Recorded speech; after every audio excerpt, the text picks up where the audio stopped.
What is happening, guys? Call of Duty Black Ops Kid here, coming at you with another video of the cheapest 1440p monitor. I did a video probably about 3 years ago reviewing another 1440p monitor, and today we have an even cheaper 1440p monitor. This one I bought on Amazon for $125. So we're going to be doing an unboxing, talking about the specs, doing a live review, showing you everything it has to offer. And is it worth $125? The Gawfolk computer monitor. It is a 1440p, 27-inch, 165 hertz monitor. All right, so here we have the monitor again, and it feels like it's pretty dingy packaging. They definitely skimped out on that. Which is fine. They're bound to skip ways somewhere, right? So let's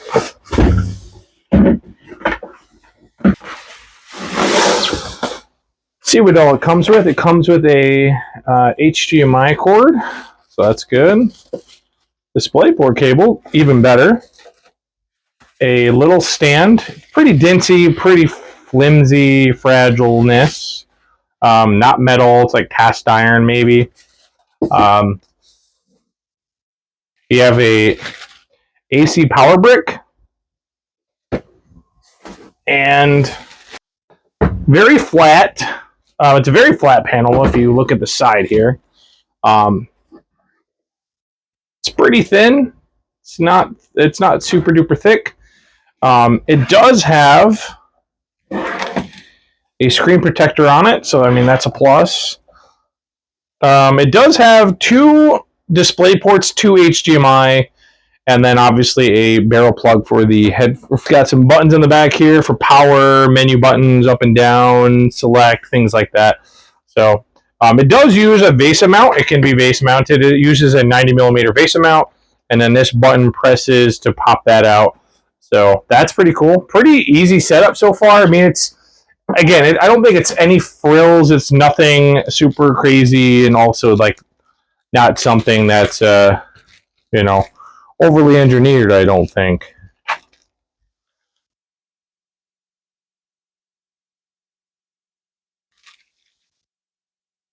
So inside that packaging with the instructions comes with a fucking screw I just dropped. And you're just going to put it in the bottom of this mount. Make sure I'm still recording.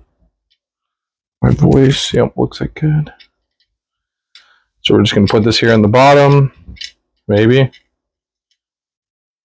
And then just screw that in with a screwdriver. It uses a Phillips head. And then you just put this mount into the bottom here. There we go. All right.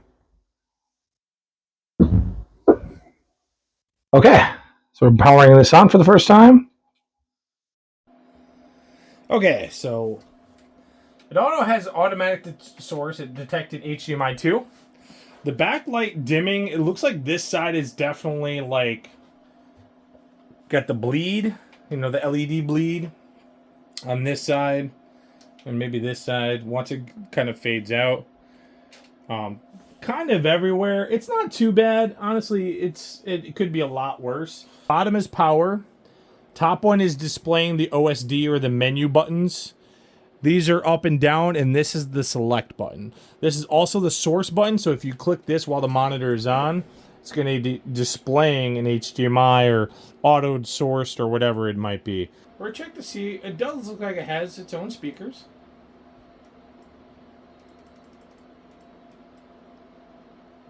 But it might not be working. So clicking the top button, you have all the menu options. Going down to audio.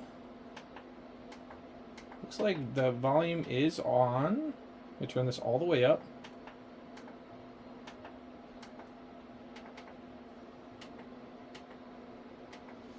So we're going to go down to the gaming mode. So top button, go down to the gaming mode.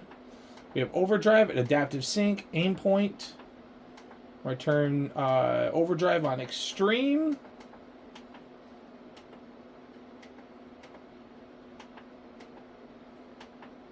and adaptive sync is going to be turned on.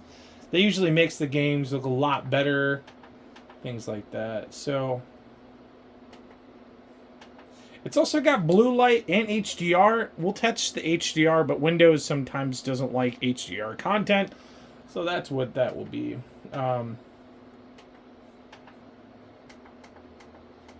OSD, it's in English. You can show the transparency, so you can turn the transparency to lower or higher. You can show the refresh number. Let's go down to, and it shows auto, DC, DDC, DC, or CI.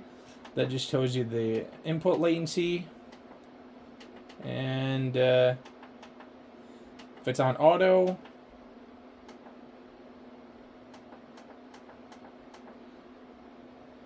so right now it's at 1440p 60 hertz.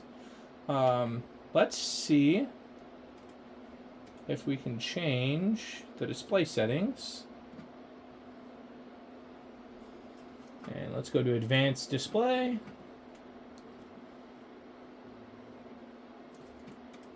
And we can go to 144 hertz on the HDMI cable. That seems to be pretty average, honestly. The response time seems pretty good. Doesn't seem too bad. I'm trying to see if my phone can pick that up. Doesn't seem bad. We can pull up the... We can enable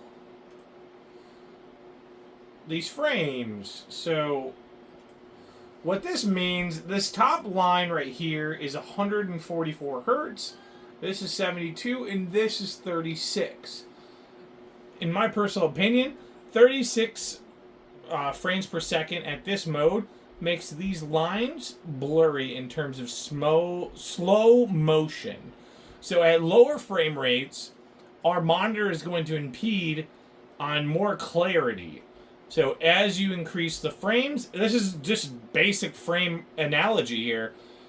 Higher frames at higher hertz equals better smoothness.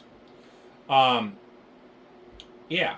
So again, if we go up to 720 pixels per second, you can see that our sloppiness is even more jastrified.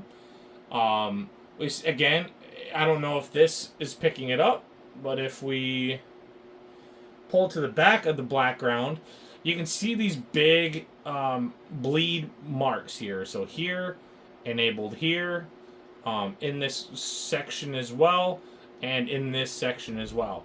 So it's pretty much all four corners is the bleed, and you have a cross pattern. That's just gonna suck in terms of the bleed that goes into the middle of the screen there. That it's all fine and dandy for the most part. So as we are looking, the bottom 32 or 36 frames is super blurry, although you can see the picture. In the center here, we're getting a little bit of motion and clarity. That means that stars, blues, oranges, and the UFO itself is starting to become a blurry mess, while at 144 hertz is a very clean and apparent motion. Again, this is going to happen when you go up in the hertz mode. So we'll go to 960 pixels per second. The bottom here, if you ever go below 36 frames per second, it's going to be an absolute nightmare. Blur fest out the ass. 72 FPS, it's not bad, but there's still some blur. In 144, in my personal opinion, it's a pretty smooth line. There's a little bit of blurriness inside the white lines here on the UFO, but not too bad. We'll go up to 144 pixels per second. The bottom is extremely blurred fest. It's not great. Let me see if I can dial this in here on the camera. It's a blurred fest on that here on the bottom. It's staggered. The middle, it's showing clarity in the UFO, but other than that, it's all blurry. On the top here, honestly, still really impressed with the motion clarity. The pixels and dots are a little bit more blurred, but they're still not bad.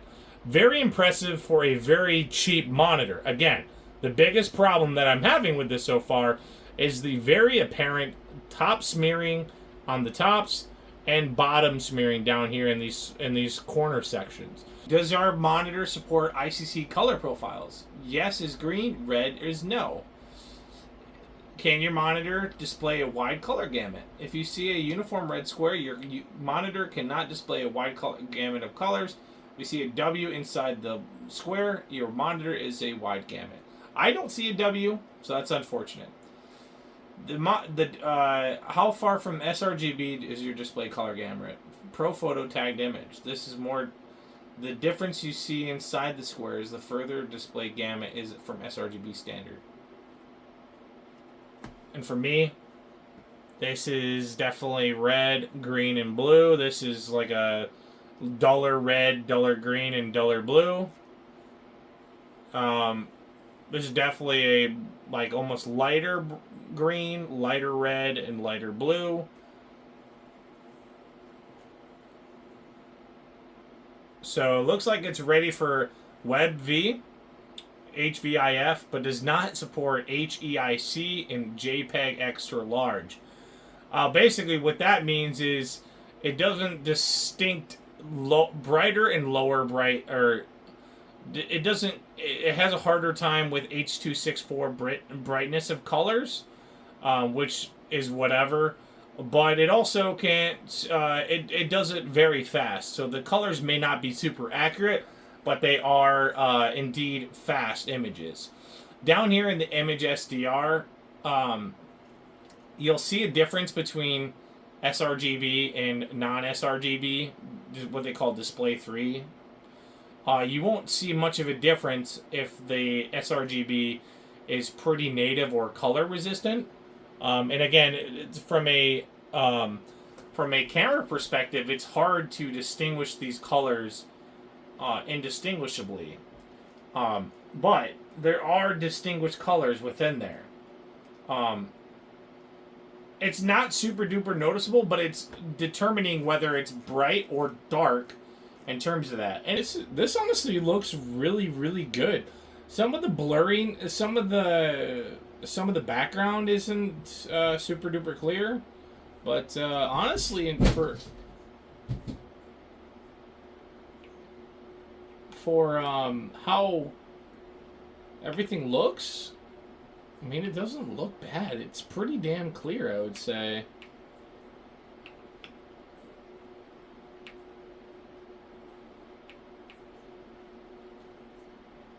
Everything seems clear. It's not blurry. Looking at this tree lamp. Looking at this lamp, it's not. You know, it seems pretty smooth. Honestly, if I were to buy this, 2 of these, the color's not bad. The motion rate's really good. I mean, we're only at we're locked in at 144, but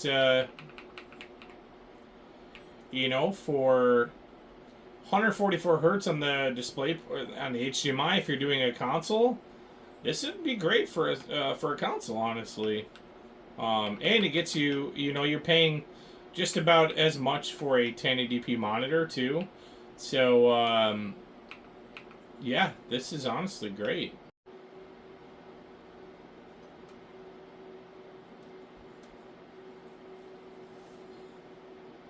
As you can see while gaming, you don't notice those those bleeds. Only when it really fades to true black, when all the LEDs, I think, turn off, that's when you notice it. But like even in the loading screens of Red Dead, where there's a lot of grays and tans and stuff, it doesn't seem to be bad. But this is Red Dead Redemption 2. Again, this game is phenomenal. Looks fantastic. We are running this at 1440p, whatever settings that it's set for it. And honestly, it's running really well. It doesn't look bad. It doesn't look washed out. The blacks are pretty good. We're if we toggle to first person, things look good. Things seem to be, performing well. There's no like blurring, like when I'm looking at like things off into the distance, or the gun, or like the horse. Everything seems to be pretty steady. Things look good. The only thing that I notice is like kind of out in the distance, and this is probably just the game, but things kind of tend to be less as detailed, like less blur or less color gradients in the back, but that could just be the game. But like looking at the sun, it's hard to really tell on camera, but everything looks, as you look away from the sun, the blues get a little bit deeper, and that could just be, the camera settings that I have as well. Let's dive this down. As you kind of go out, there's like a little cloud in the sky. We got, bugs flying around us and stuff like that. Stuff that, while we're moving around, we can focus on this bird in the air here and shoot it with pretty good accuracy. Looking for a 1440p monitor for a cheap price, this is the one to get. So on this monitor, there is only a tilt function when it comes to the screen. There is no turn or height adjustment. That is going to have to be done on, putting things underneath this, getting a monitor riser if you need it, or just go with a cheap face mount, which anything should handle it. Again, the wide color gamut seen pretty well. It looks pretty good, even from an angle. I can see everything that I can see from the side there. But in terms of everything, this monitor for $130 on Amazon, insane deal. As you can see, you have, again, these hot spots of areas where there's going to be issues with, discoloration, things like that. But for the most part, this is handling everything pretty well. I'd like to have a review of this monitor, taking a look back at this monitor in the future. So if you guys would like to look at that, please let me know in the comment section below. And let me know what you guys think. Thanks, guys, for watching. I'll see you in the next one. Peace.